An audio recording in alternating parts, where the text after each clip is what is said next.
महर्षि भृगु को ब्रह्मा जी का मानस पुत्र कहा जाता है। महर्षि भृगु की पत्नी का नाम ख्याति था, जो दक्ष की पुत्री थी। इनके बारे में कहा जाता है कि वे सावन और भाद्रपद के महीने में सूर्य के रथ पर सवार रहते हैं। एक बार जब सभी ऋषिमुनि सरस्वती नदी के निकट इस बात पर चर्चा कर रहे थे कि त्रिदेव कहे जाने वाले ब्रह्मा, विष्णु और महेश में से सबसे सर्वश्रेष्ठ कौन है, काफी देर तक बातचीत करने के बाद भी इस विषय पर कोई निष्कर्ष निकलता नहीं दिखाई दे रहा था।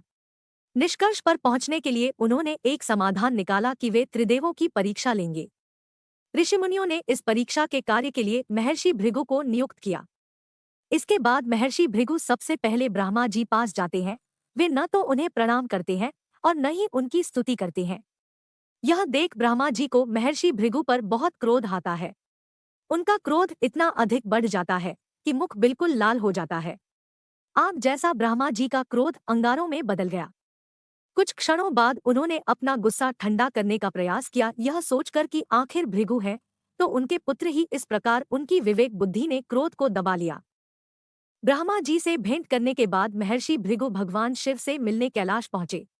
भगवान शिव ने जैसे ही महर्षि भृगु को आते देखा, वे प्रसन्न हो उठे और अपने आसन पर जाकर बैठ गए।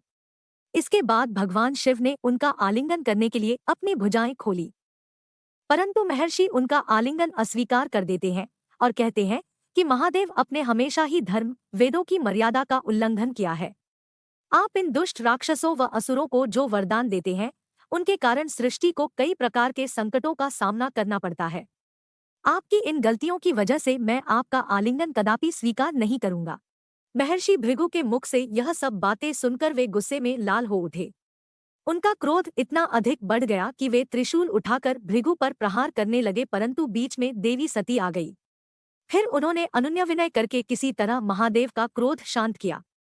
इस घटना के बाद महर्षि भृगु ने बैकुंठ धाम की ओर प्रस्थान किया।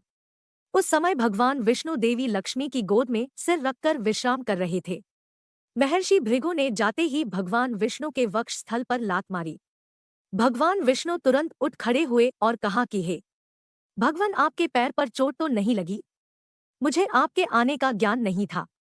यहाँ आसन पर विश्राम कीजिए। भगवान विष्णु ने आगे कहा कि आपके चरणों के स्पर्श से मैं धन्य हो गया। भगवान विष्णु का उनके प्रति प्रेम देख महर्षि भृगु के आंखों में आंसू आ गए। अंत में वे सभी ऋषिमुनियों के पास पहुंचे और सारी कहानी विस्तार से कह सुनाई। उनकी कहानी सुनकर सभी ऋषिमुनि आश्चर्यचकित रह गए। साथ ही सभी के संदेह दूर हुए। इस घटना के बाद से ही वे भगवान विष्णु को सर्वश्रेष्ठ मानकर उन्हें पूजने लगे, यानी वे सभी इस निष्कर्ष पर पहुंचे कि त्रिदेवों में भगवान विष्णु ही सर्वश्रेष्ठ है। Thank you. Please like, subscribe my channel.